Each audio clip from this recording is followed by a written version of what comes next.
नमस्कार, मैं हूं आपका दोस्त विजय विद्रोही और आप देख रहे हैं अनकट। क्या किसान आंदोलन जड़ पकड़ रहा है?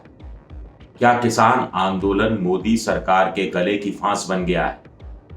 क्या मोदी सरकार ने किसान आंदोलन का कोई तोड़ निकाल लिया है?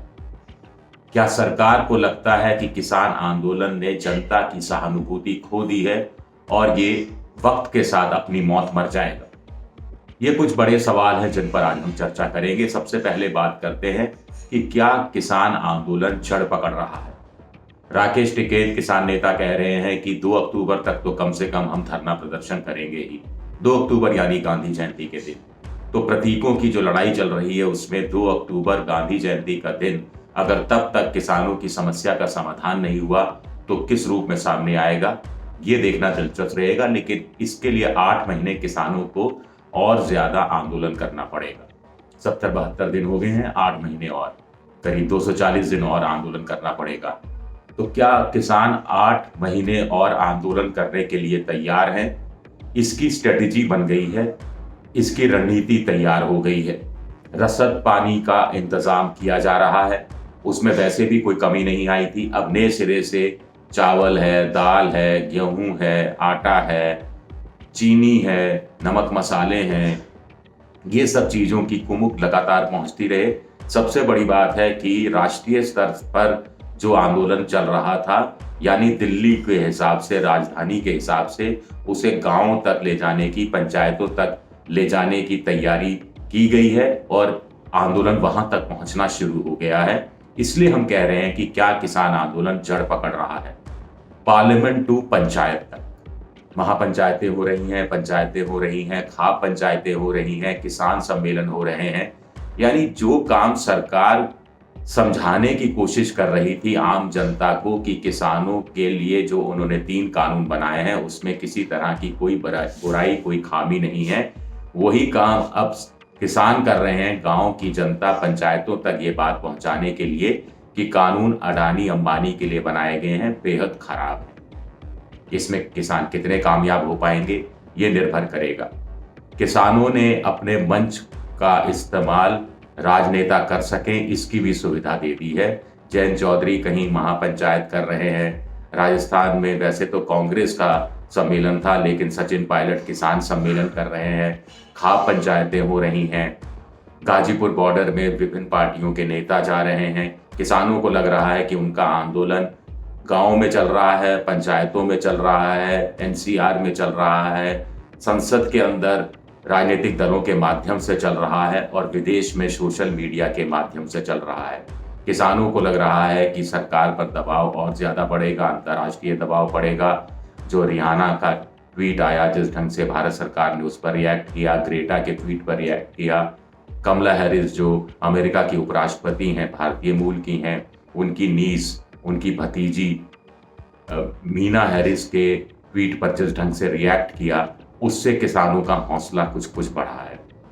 दूसरा, किसानों को लगता है कि राजनीतिक नफा नुकसान हमेशा कोई भी सत्तारूढ़ पार्टी सोच कर चलती है और बीजेपी खास तौर से नफा नुकसान, सियासी नफा नुकसान या चुनावी नफा नुकसान का बहुत हिसाब किताब रखती है। तो वो अपना तोल रही होगी कि किसान का आंदोलन अगर गांव तक पहुंचता है, पंचायतों तक पहुंचता है, घर घर तक पहुंचता है, तो उसका संदेश कहां तक जाएगा और वो संदेश कहीं ना कहीं स्थायी रह सकता है। पश्चिमी यूपी की खास तौर से बात करें, झारखंड की, तो 120 विधानसभा सीटें हैं, 26-27 लोकसभा सीटें हैं और जो मुजफ्फरनगर के दंगों के बाद जो सांप्रदायिक ध्रुवीकरण हुआ था जिससे बीजेपी को फायदा हुआ था, वो अब खाप पंचायतों और महापंचायतों और किसानों के आंदोलन के कारण खत्म होता या कम होता दिख रहा है। तो इसका नुकसान होगा। हरियाणा में खट्टर सरकार रिपीट नहीं कर पाएगी, ऐसे किसानों को लग रहा है। पंजाब के अंदर बीजेपी ने वैसे ही अकाली दल का साथ छोड़ दिया है या अकाली दल ने बीजेपी का साथ छोड़ दिया है, तो बीजेपी वहां 3 में है, 13 में। और राजस्थान में परंपरा हर 5 साल बाद सरकार बदलती है, इसकी उलट जाएगी, किसान ये सोच रहे हैं।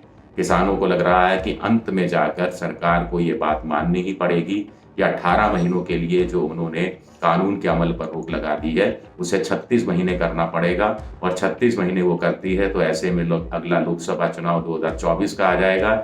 यानी ये सरकार कम से कम इन कानूनों पर अमल नहीं कर पाएगी और ऐसा हो पाया तो किसानों की बड़ी जीत होगी। ये किसानों का नजरिया है, मोटे तौर पर किसानों का नजरिया है।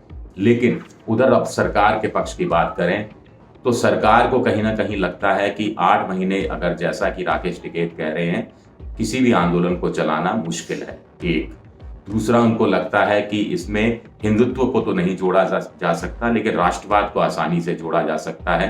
किसानों को राष्ट्रवाद के खिलाफ बताया जा सकता है। जिस ढंग से अंतर्राष्ट्रीय स्तर पर जो सोशल मीडिया में ट्वीट हुए 3 देवियों की तरफ से और उनका किसान अपने हक में इस्तेमाल कर रहे हैं, तो सरकार ने भी अपने हक में उनका इस्तेमाल किया कि पॉलिटिकल पार्टियों के अलावा जो राजनीतिक हस्तियां हैं, जो सामाजिक हस्तियां हैं, जो फिल्म जगत की हैं, जो क्रिकेट जगत की हैं, उन खिलाड़ियों के माध्यम से काउंटर करने की कोशिश की और ये नैरेटिव बनाने की कोशिश की कि किसानों का आंदोलन कहीं ना कहीं पूरे भारत को दुनिया में बदनाम कर रहा है, भारत की छवि बिगड़ रही है, भारत के अंदरूनी मामलों में छोटे छोटे देश दखल देने का दुस्साहस कर रहे हैं। अमेरिका एक तरह से भारत को धमका तो नहीं रहा, हम इस शब्द का इस्तेमाल नहीं कर सकते, लेकिन नसीहत दे रहा है। यूरोप के देश नसीहत दे रहे हैं और मोदी सरकार को नसीहत देने वाले ये लोग कौन होते हैं?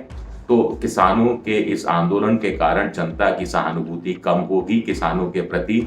ऐसा जो राष्ट्रवादी जनता है उसकी जो सोच है या उसकी जो सहानुभूति है कम होगी, ऐसा सरकार को लग रहा है। सरकार को कहीं ना कहीं लग रहा है कि वो पिराली का कानून खत्म कर चुके, वो बिजली बोर्ड जो नया बिजली बिल आएगा वो नहीं लाने का आश्वासन दे चुके, वो संशोधनों की 1 दर्जन से ज्यादा संशोधनों की बात स्वीकार कर चुके, 18 महीने तक कानून के अमल पर रोक लगाने की बात कर चुके।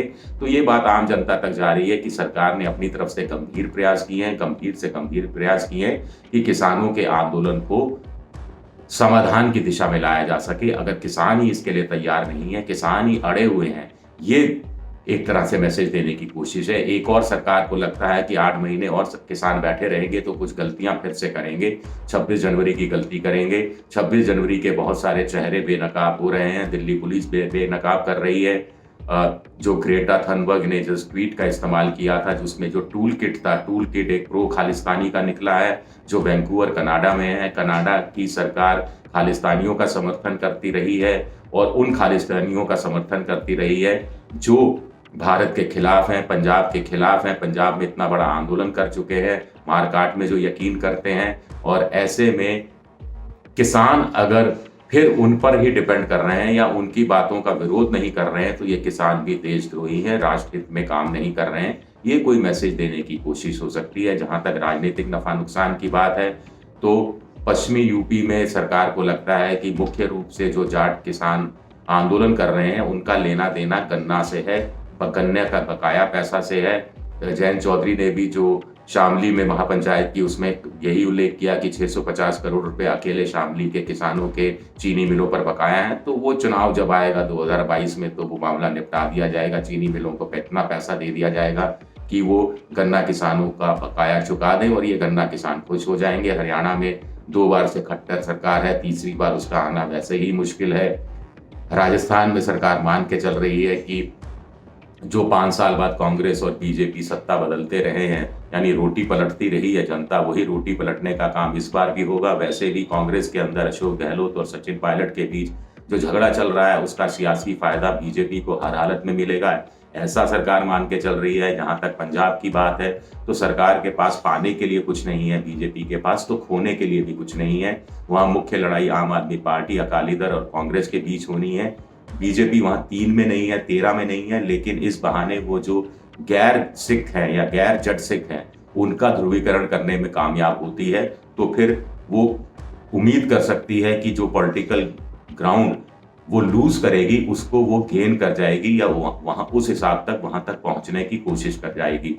सबसे बड़ी बात है कि सरकार को लगता है कि उनके पास प्रधानमंत्री नरेंद्र मोदी हैं जो तुरुप का इक्का साबित हो सकते हैं। अभी तुरुप के इक्के का इस्तेमाल इसी रूप में हुआ कि वो सामने आए और उन्होंने कहा कि नरेंद्र सिंह तोमर कृषि मंत्री हैं, उनको एक फोन ही तो करना है किसानों को। एक फोन करने में क्या जाता है, एक फोन करिए, बातचीत की टेबल पर आइए, बातचीत करिए, समाधान निकालिए, बीच का रास्ता निकालिए। 18 महीने के लिए तो हम तैयार हो ही गए हैं। तो कुल मिलाकर लगता है कि आम जनता के बीच ये मैसेज जरूर जा रहा है कि ये किसानों का आंदोलन सरकार की नजर में पंजाब तक ही सीमित है, मोटे तौर पर, जैसा कृषि मंत्री नरेंद्र सिंह तोमर ने कहा। और पंजाब अगर वो सियासी रूप से चुनावी के लिहाज से खो भी देते हैं, जो उनके पास है भी नहीं, तो भी उनका कुछ जाता नहीं है।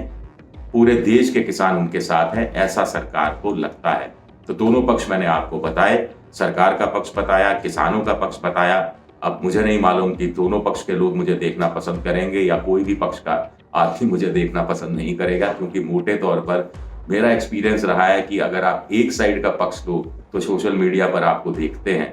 अगर आप एक ऐसी पत्रकारिता करो जिसमें दोनों पक्ष को, दोनों पहलुओं को जनता के सामने रखने की, उनको समझाने की कोशिश करो, तो दोनों पक्ष आपको नकार देते हैं।